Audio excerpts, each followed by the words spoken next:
It's a beautiful morning. I think I'll go outside for a while and just smile. Just taking some clean, fresh air. Hello everyone and welcome back to another Krebs COH replay cast. This time around we've got another matchup on Egletons. Alright guys, so let's get this game on the road and started. So this is going to be another game on Egletons. The last game I done was another Egletons match, and this is another one. Funnily enough, I actually really like this map. I think it's probably the better additions to the game in the latest patch, and so it is very good, very entertaining. A lot of great plays so far that I've seen from it. And so, who are we going to be watching today? Well, we've got an American, God, I have to say these names on the fly. ProletariatBlues, okay.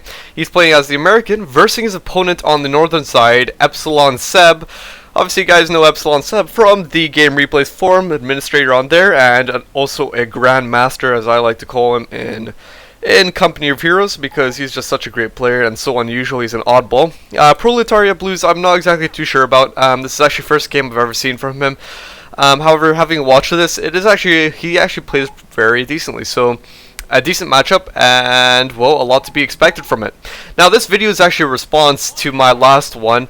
I was sort of undermining in the last game how the usefulness of Hetzers. And so this one is going to be sort of a response, and you guys will see what will happen out of it. So let's take a look at what is going on the field. Egletons is quite a hilly map. If we just look at it from a panoramic sort of view, just look at it. It's just hills and hills everywhere. You can just see down into the town that's somewhere in the distance there. You can see the hills over here, and there's also a big struggle area at the top of the hill where there is some sort of defensive lines, obviously providing a lot of tactical options there. Now then, we've got a few riflemen combating some Panzer Grenadiers in the building here. However, the riflemen are doing an okay job, hardly taking any damage because there's only one window in the side of that building. So basically all 6 riflemen can shoot on this one Panzer Grenadier squad member all by himself in that one window. However, only one member in that window can actually shoot at him. So that puts you at an unfair advantage if you're the Panzer Grenadier squad, because you're taking all that damage on one guy at a time, whilst you're dishing hardly any. So it looks like the riflemen have to retreat out of there because they're getting flanked from way too many directions. Let's take a look at what the build orders are. We have 2 engineers and 2 riflemen from the Americans.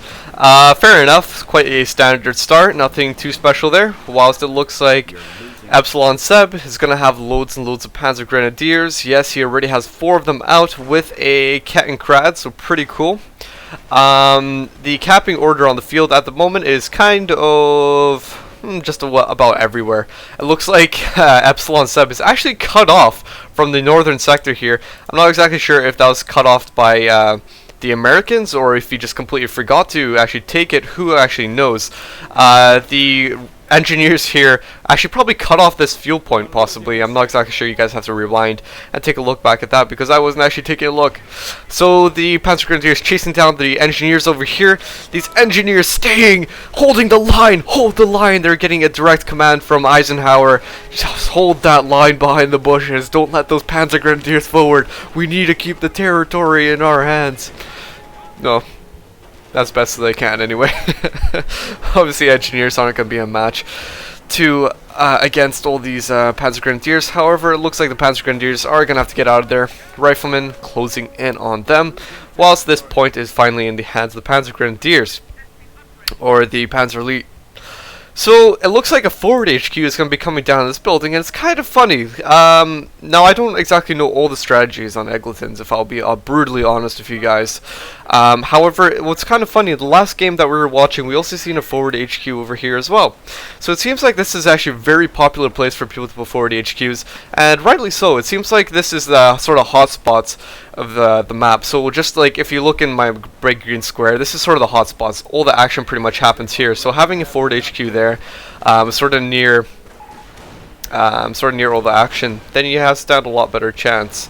and it's obviously more tactically viable. Although what I find kind of interesting is that EpsilonSeb actually put in the front house over here. And considering that's actually quite far away from his base, and that's very near the Americans' base, I mean, look how close this distance is. It's kind of funny that it put it there and not be more safe and hold it back, like somewhere over here or somewhere in this house, for example.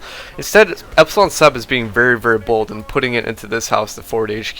So it's pretty cool that he's seeing that. It's obviously going to be very aggressive play against the Americans. However, likewise, the Americans also can be aggressive against the forward HQ because they are so near. Obviously, the Americans are at a more advantage than the PE in terms of distance there. But as long as the PE, as long as EpsilonSeb can hold the line, he'll be fine. So this point needs to be captured in order to cut off the Americans. The Americans really don't look like they have that much. EpsilonSeb looks like he has a very good sort of capping order and fighting at the moment, because he's maintaining very positive control of all those territories, which is kind of surprising. Usually if the Americans were versing the PE, the Americans would do quite a decent job in maintaining points.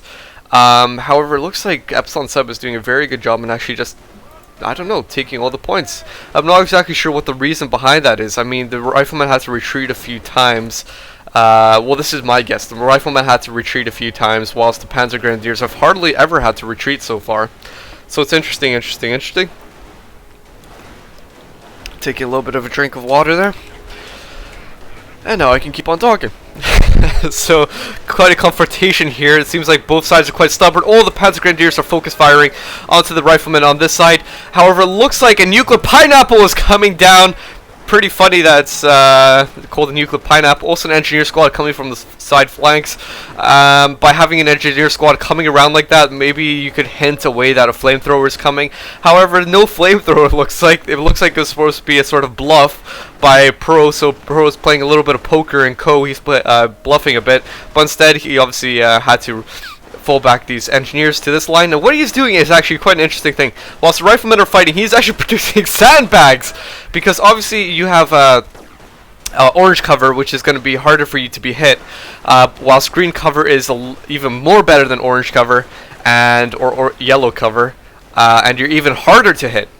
So obviously these green sandbags will help a lot.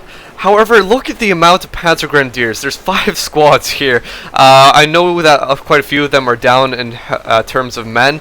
However, EpsilonSeb is just staying there and continuing to fight. For some reason, this guy, yeah, there we go.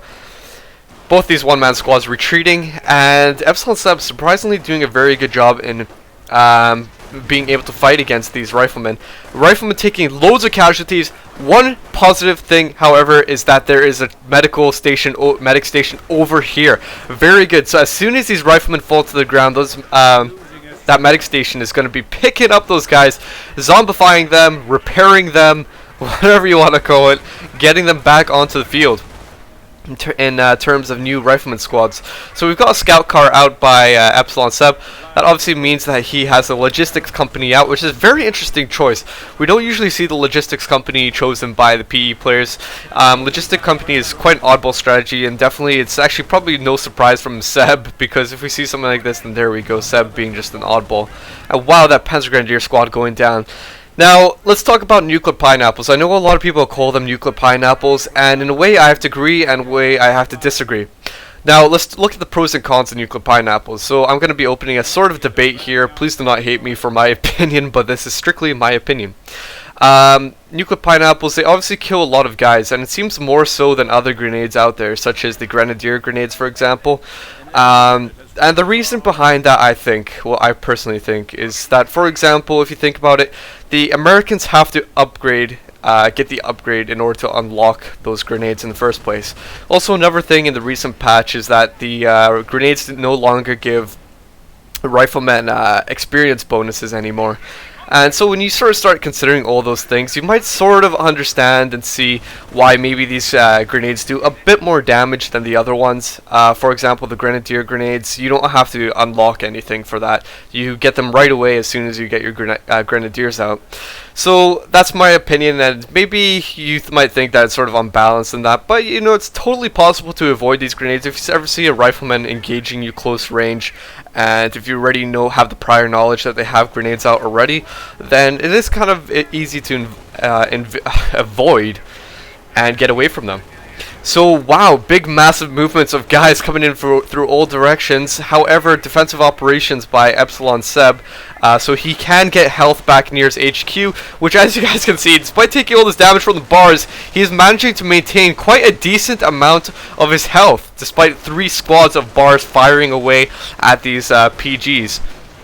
So the PGs in yellow cover and sort of open cover as well, trying to fight as best as they can, being closed in. As you guys can see, what the riflemen, and what I really love about these strategies is that the squads move in one by one. So they have a sort of defensive line in the back from all sides. One squad moves in to start harassing, whilst the other squads still maintain their distance behind, or a bit back, and then after the PG start retreating, the other squads start moving in, and so they close in like that. And look at that, one PG squad going down. This is where it becomes iffy about the FHQ placement. If Seb wants to keep these squads alive, he needs to keep them here and keep fighting and keep replenishing them. Likewise, if, for example, he needs to retreat them, if he's going to have them on one-man squads, it puts him in a very bad position, considering there's so many riflemen here, and EpsilonSeb is actually cut off as well. Not looking good whatsoever. However, he still is getting some health back from there.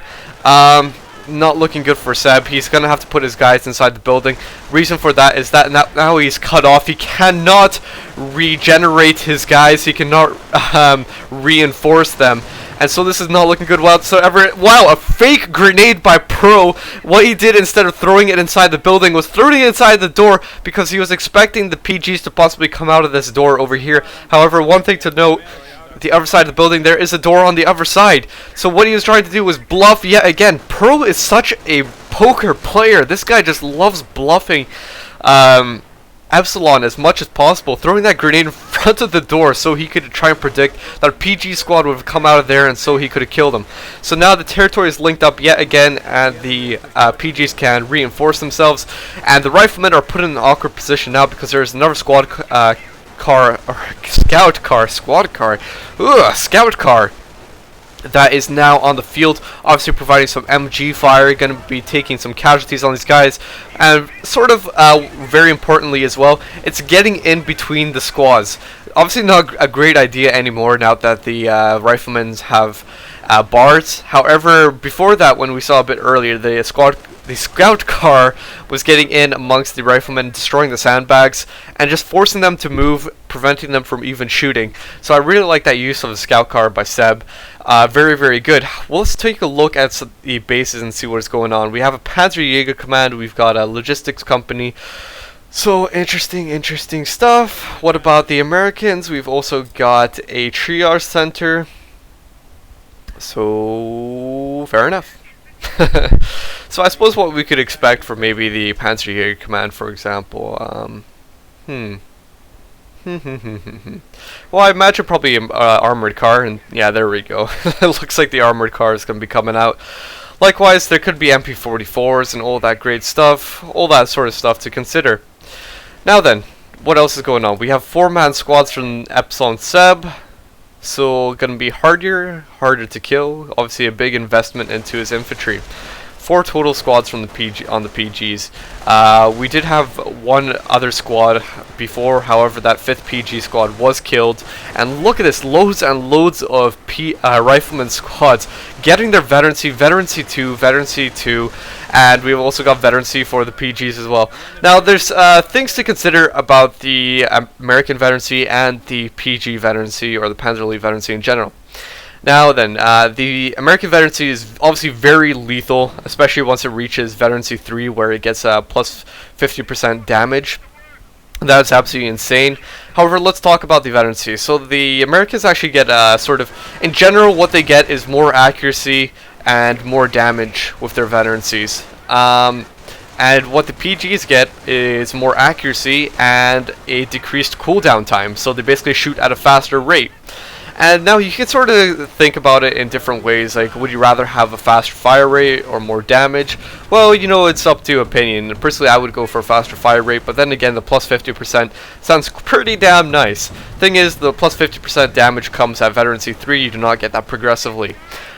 So this FHQ does not look like it's in good position right now. The PGs are all the way back here, whilst the riflemen have a very good positioning behind the cars inside the buildings, capturing the points.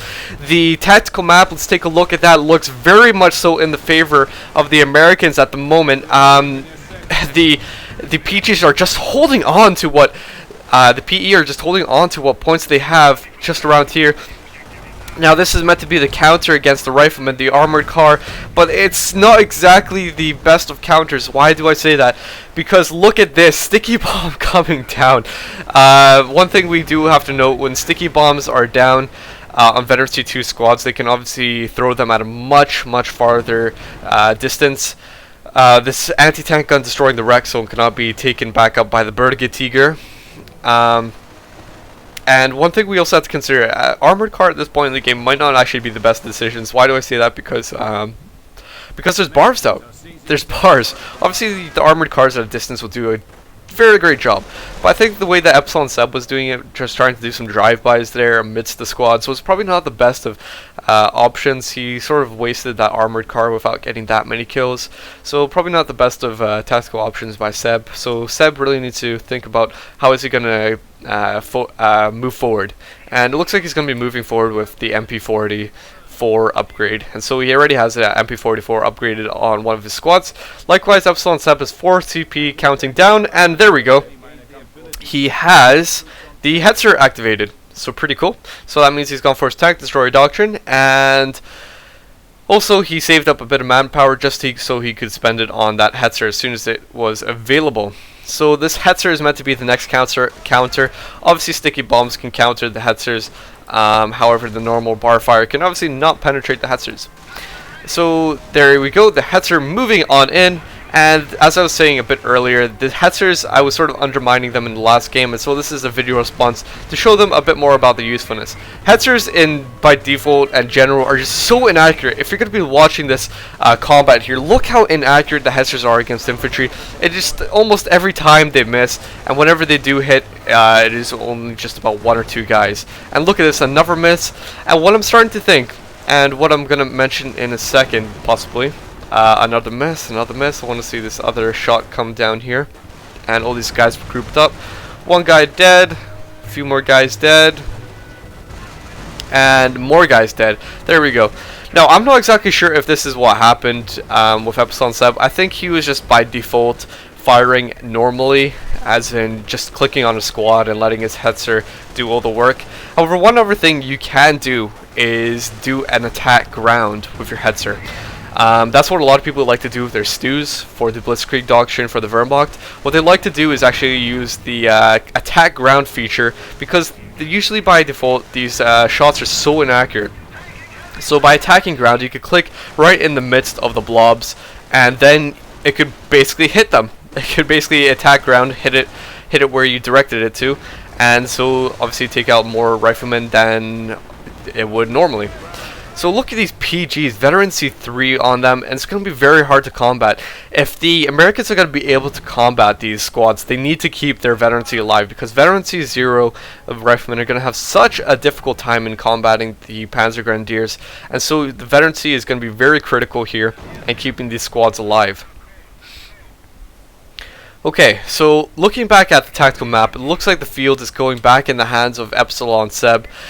His Hetzer is being repaired, and it's pretty much due to the fact that the Hetzer came on the field. This was meant to be the main counter of to counter all these rifleman squads, and likely so it is doing a very good job. Just its presence and it being there, not taking any damage except from the AT gun, is being very hard for Pro. So let's switch on over to Pro and see what he has. Keep on missing it. There we go. And so he has that 57mm anti-tank gun. Likewise, he has the airborne doctrine as well. So I do believe he got that AT gun from there, because he doesn't actually have a mortar pull. Interesting choice by him. Obviously, he could go for airborne and get some recoilless rifles. However, one thing to consider is that he's kind of low on munitions. It could definitely help, but maybe he's trying to save up the munitions for, say, for example, sticky bombs, grenades, stuff like that. But likely all that sort of stuff to consider. One thing also is that the airborne doctrine, the recoilless rifles are very expensive. I believe there are 125 munitions for 2 of them. You know, that's a lot of munitions. A lot of people might think against it. However, you can't get the airborne, you can't get that supply drop a little bit later at the end of the command tree, the doctrinal tree. That gives you quite a bit of munitions and fuel for the price of 100 manpower, so it helps a lot by having that. And it's maybe not a bad choice if he goes for airborne doctrine and actually gets some recoilless rifles. Because the thing we have to consider is that there's not that much AT on the field. There's only this anti-tank gun, and the only other counter for AT is that there's sticky bombs. So sticky bombs can obviously slow down the Hetzers and slow down any vehicles. However, the only main AT is that AT gun, and as soon as that is taken out, then what are you going to have? Pretty much next to none. So you got to start considering maybe having 2 AT guns, 3 AT guns, AT gun, and an airborne squad, something like that. Just something more than just 1 AT gun, and surviving on your stickies.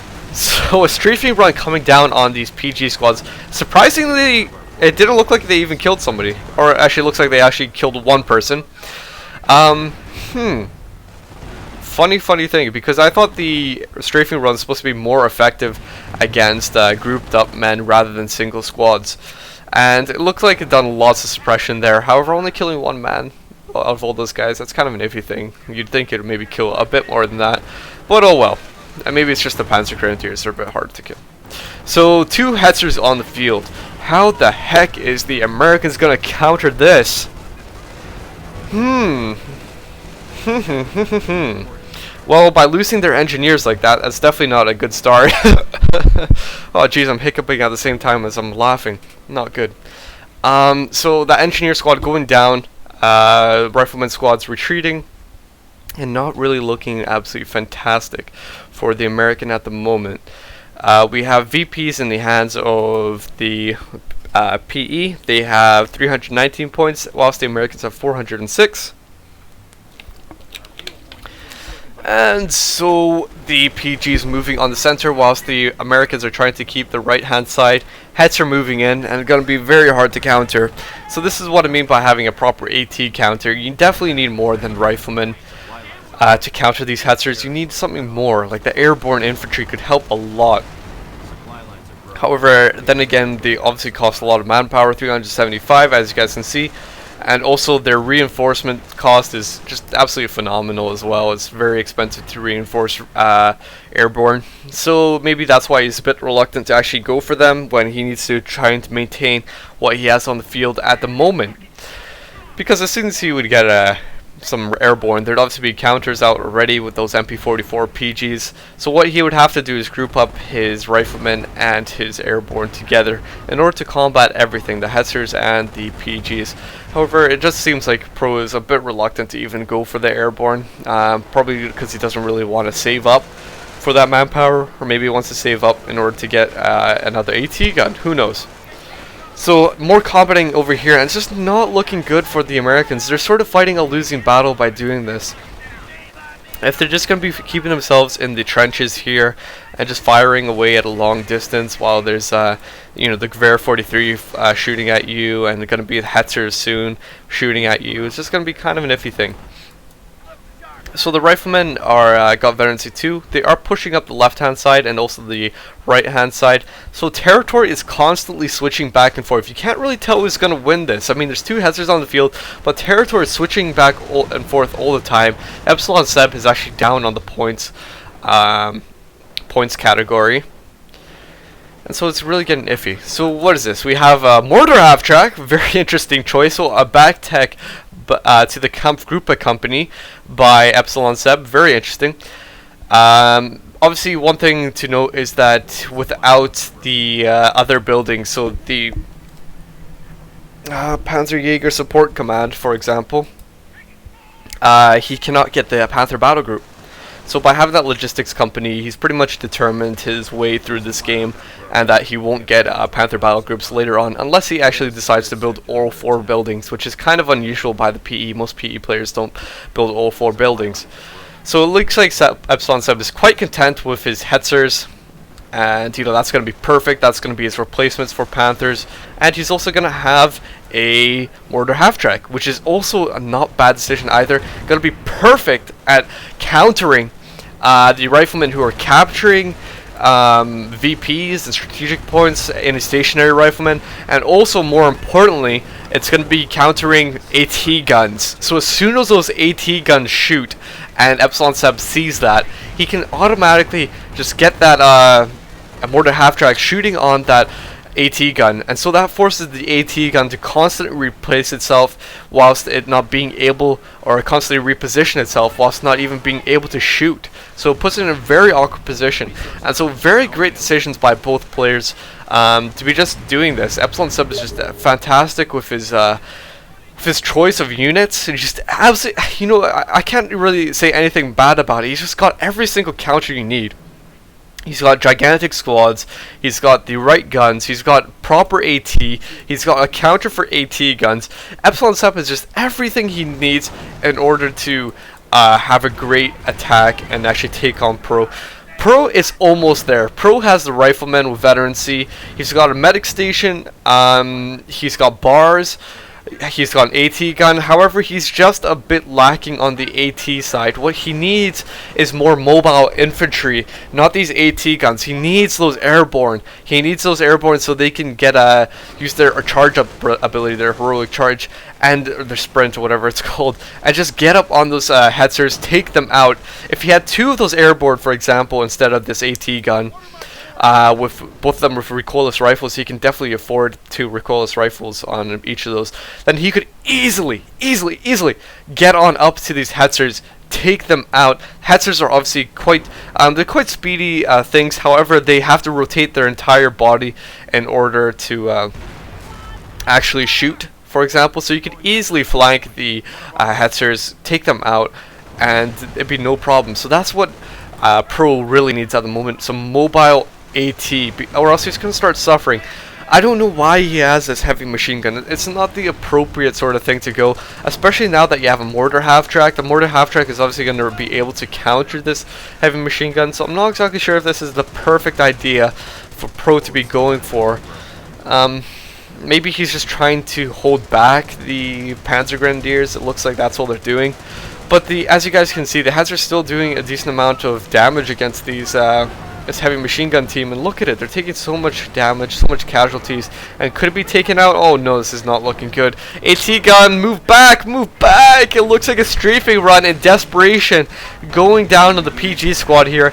Obviously he was realizing this PG squad was about to close in on the AT gun and take it out, so he had to basically do a bad maneuver. He was forced to do a bad maneuver, either sacrifice munitions and just hold down a strafing run on one single squad and hardly do any damage to suppress it, or lose that AT gun. So really putting himself in very awkward positions, and so we're losing this AT gun after being closed in by this MP44 squad. 2 Hetzers closing in now. This is what I mean, no proper AT counter. How the heck is Pro gonna counter this? He has armor piercing rounds on the MG, obviously. However, the MG, only 1 man left in the squad, and there you go, the MG is gone. So all we have left is sticky bombs, and it's just not looking good whatsoever for Pro. This is the consequence of not having the proper counters out. And so he is suffering as a result.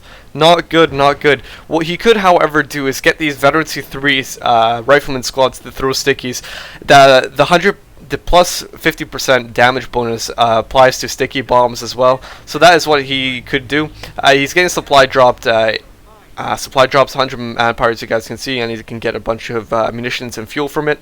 And it looks like, I have not actually noticed this, but he got a tank depot and he's getting a tank. So maybe this is the AT that he was thinking about. Personally, I can't really agree with the choice. I don't know, maybe it could be fine, but then again, personally, I would have probably gone for airborne infantry. Maybe, you know, as long as you have some sort of mobile AT. But then again, you know, if we're looking at what's happening, these Hetzers, 2 of them, perfect counter against the Sherman. Sherman can obviously counter the Hetzers, not frontally anyway. Obviously, the Hetzers are very hard to penetrate from the front armor. But just look at it. I mean, do you really want to bring out a Sherman when considering that there's the perfect counter out on the field already? I mean, just the name itself, Tank Destroyer Doctrine, pretty much sums up the whole point of the Hetzers. They destroy tanks. So you know, it's kind of a rhetorical thing. It's just you don't really go for Shermans or tanks if they're gonna have tank destroyers. So this AT gun trying to be recaptured by the Americans. So EpsilonSeb being very smart throws down an incendiary grenade, upgraded from his HQ onto that AT gun because he was probably expecting the riflemen to try and recapture it. So this is obviously preventing the riflemen from doing so. If they did, they would just burn to death and die. So the riflemen are so desperate to get this AT gun back in their hands and start shooting again. However, this is you guys will see. You guys will see. Just another few more minutes left in this replay. Looks like this rifleman squad is just about to close in, and you guys are about to see what is going to happen. He's recapturing it, but this is what I mean, acts of desperation. It's not perfect whatsoever. Look at that, the AT gun being countered by the mortar. So it looks like the mortar must have attacked ground over here or something, just to predict where the riflemen were going to go. And so this AT gun was taken out after being recaptured, and so 3 riflemen just absolutely wasted. And that is just acts of desperation. You can sort of look at your opponent, see right through them, know when they're desperate. For example, there's a few signs. If they're going to be doing bad maneuvers like that, that is one act of aggression. Another one way to notice when your opponent is desperate is when he's sending half health, unreinforced squads to the battlefield. That is usually means they're low on manpower. So there we go. We have the game is over, playback over, and we just had the Yag Panther coming out from EpsilonSeb. So it looked like it was going to be the end, and a good game coming down from Pro. And so good game to both players. Well done, and congratulations to EpsilonSeb for winning that game. And so that is the response of how useful Hetzers are against your opponent. Hetzers are actually very, very good. Let's take a look at this Hetzer. 36! Oh my god, 36 infantry kills. That just says, speak for itself. 15 over here. There's one other thing I want to see. 58 kills on this Panzer Grenadier squad. This was actually the highlight of the replay that Seb mentioned. So loads and loads of infantry kills on all these squads. So very, very cool to be seeing that. So well done to both players, and I hope you guys enjoyed this replay.